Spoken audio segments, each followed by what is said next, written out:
E olha só, o fim do ano está se aproximando e muitas pessoas já começam a receber a parcela do 13º salário. Essa é uma garantia da lei brasileira e um dos objetivos é aquecer a economia durante o período do Natal e Ano Novo. Mas é bem importante lembrar que vários gastos também aparecem nessa época do ano, como o IPVA, o IPTU, a matrícula na escola do filho, e isso sem contar as dívidas que a gente acaba acumulando aí durante o ano. Então, para ensinar você a se organizar, a planejar o seu orçamento, eu estou aqui com um analista financeiro. Olá, Juliano, seja bem-vindo ao Ver Mais, tudo bem? Muito obrigado pelo convite. É muito legal falar de finanças, que é um assunto que eu adoro e que o brasileiro precisa aprender cada vez mais.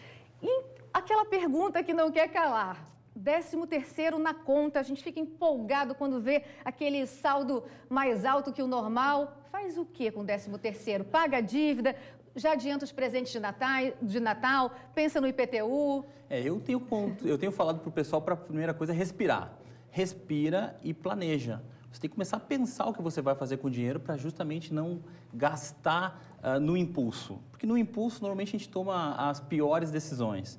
Mas, obviamente, a primeira coisa que a pessoa precisa pensar é nas suas dívidas, né? Porque hoje a taxa de juros é muito baixa, né? O juro para quem investe o dinheiro, né? E para quem paga juros, o juro é muito alto. Então, a gente tem que pensar em pagar nossas dívidas primeiro e depois, sim, começar a pensar em quê? Uma viagem, uma festa melhor de final de ano e, finalmente, o mais importante, começar a investir.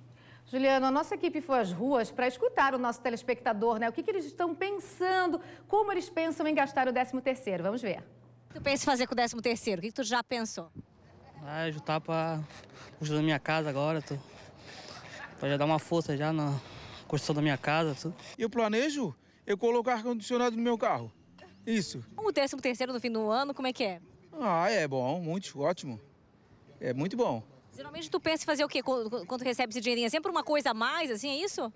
Sim, comprar roupa para os filhos, para a esposa, pagar as contas atrasadas. Estava planejando uma viagem, né? Como eu não moro aqui, moro fora. Então, estou pretendendo viajar mesmo, aproveitar a minha família, final do ano. Quem sabe, né? Sai esse dinheiro aí. Pagar as dívidas, o que sobrar um pouquinho, curtir com a família, né? E você, já pensou já o que vai fazer com o 13º? Eu vou colocar minhas contas em dia também, entendeu? E se sobrar alguma coisa, gastar, né? Mas já tem em mente no que gastar ou é um dinheiro assim que fica mais de reserva? Gastar com as festas de fim de ano, Natal e Ano Novo. Todo brasileiro é festeiro. Não tem esse negócio de colocar dinheiro em banco. Tomara que sobra, então. Sobra alguma coisinha, pelo menos vai tomar uma gelada na virada do ano.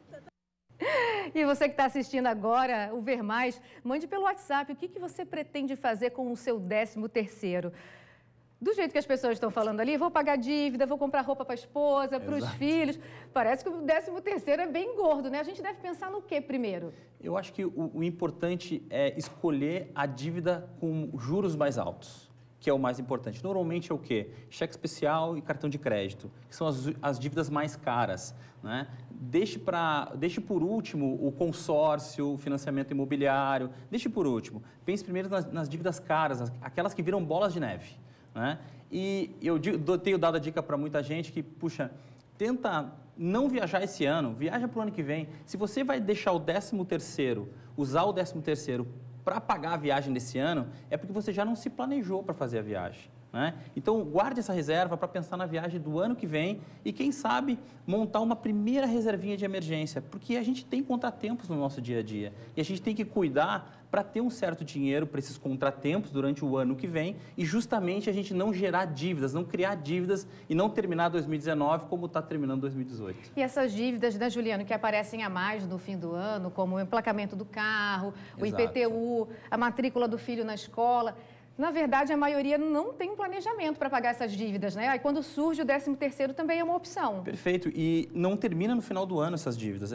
Você tem a matrícula da escola e você tem todas as compras de material escolar, por exemplo, roupas novas para as crianças, o material escolar, o vestuário, tem o giz de cera, o lápis de cera, que você vai brincando, dá 500, 600, R$1.000, se for um colégio particular, por exemplo.